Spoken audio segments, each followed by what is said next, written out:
Hey guys, Pastor Ben here with another review and reflection. Today I want to talk about a book called Gaining Ground, a story of farmers markets, local food, and saving the family farm by Forrest Pritchard.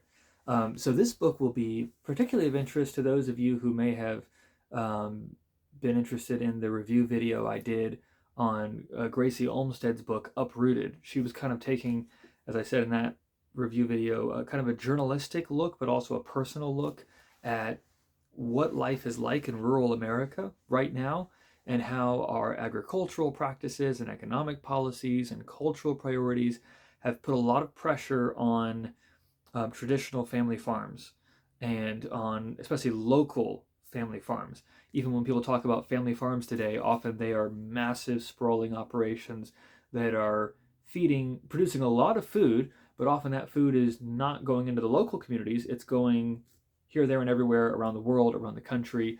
It's just a very different kind of farming. And if you want to understand the nuances of that, again, Gracie's book is a great place to go for that. This is a book that's kind of taking a particular piece of that and letting us walk with it. It's written by Forrest Pritchard, who is the owner of Smith Meadows Farms. What interested me in this book was not only the general topic of localist agrarianism and things like that, which I've always been interested in, um, but Smith Meadow Farms is just a couple miles down the road from us here in Berryville, Virginia. So we have been to this farm many times. They just let people come. You can walk around. They sell their meat and eggs there at the farm. They've also opened a restaurant here in town where it's all locally sourced foods. And we are a big fan both of Smith Meadow Farms and of the restaurant here in town. And so I had seen this book kind of, floating around, found it at the library and thought, why not pick it up and give it a read? And I really enjoyed it. So Forrest Pritchard grew up on this farm outside of Berryville. It had been in the family for many, many generations, like a lot of farms in our area have been. But over the years, it had declined more and more. His grandfather was kind of the last one that really was able to manage and run the farm, as it was in its prime. And after his grandfather died, um, his mom and his father as well still lived in the area, but they were working in DC. They weren't farmers themselves. They weren't sure how to keep it going. And so they tried to kind of keep things afloat by having different farm managers. And he tells a really interesting story about, one year after growing a tremendous amount of food, shipping off a lot of food, the check that they received in terms of their profits was a grand total of like $18.12 or something, and it was just this tremendous amount of work. And he realized, like, this is not making sense from the farm perspective. And he had gone off to school. He had studied, I think, English and also geology or something. So he didn't have formal training in agriculture. He'd kind of grown up somewhat around these things, but didn't really know what he was doing. But he had the idea, the dream of, saving the family farm and trying to find a different way of making it work.